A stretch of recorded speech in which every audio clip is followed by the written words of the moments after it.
Saya Kirti dan saya Yogi. Kami dari TAPSS SMK Jalan Tasik.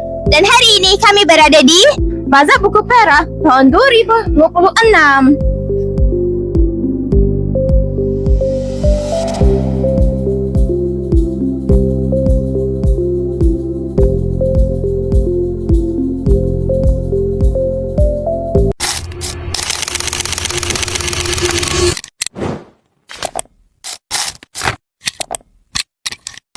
Selamat pagi semua. Hari ini kita berada dengan penganalisis jenayah Encik Kamal Afendi.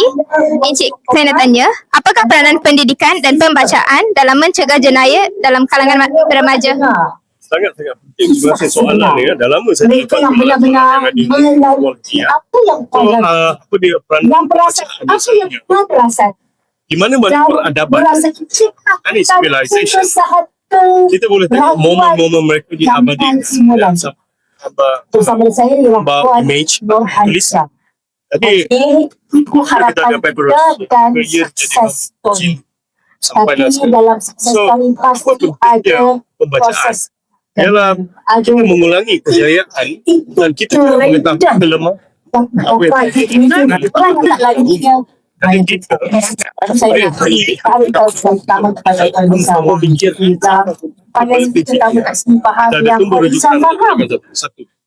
Kedua, pembacaan atau baca adalah kebolehan diri sendiri untuk mengangkat diri sendiri keluar daripada kemiskinan. Dan penderitaan yang kita hadapi kadang-kadang oleh kerana kita tak tahu di mana solutionnya.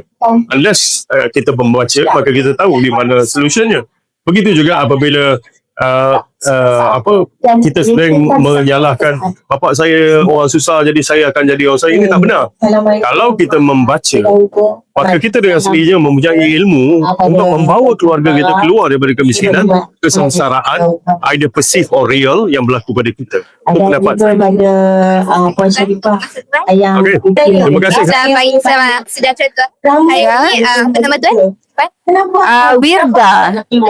So, saya nak tanya, apakah objek Bazar Buku Perak dapat Baik, pengajuran Bazar Buku Perak tahun 2026 objektifnya sudah pasti untuk memastikan rakyat di negeri Perak dan di Ipoh terutamanya untuk mendapat bahan-bahan bacaan terbaru, koleksi terbitan buku-buku terbaru dan juga memastikan bahawa kita punya aktiviti-aktiviti yang kita sediakan seperti di atas pentas ni dapat memberi manfaat kepada semualah, terutama murid, pelajar dan juga warga rakyat Ipoh dan Perak. Terima kasih sangat-sangat. Itu saja. Ya, terima kasih.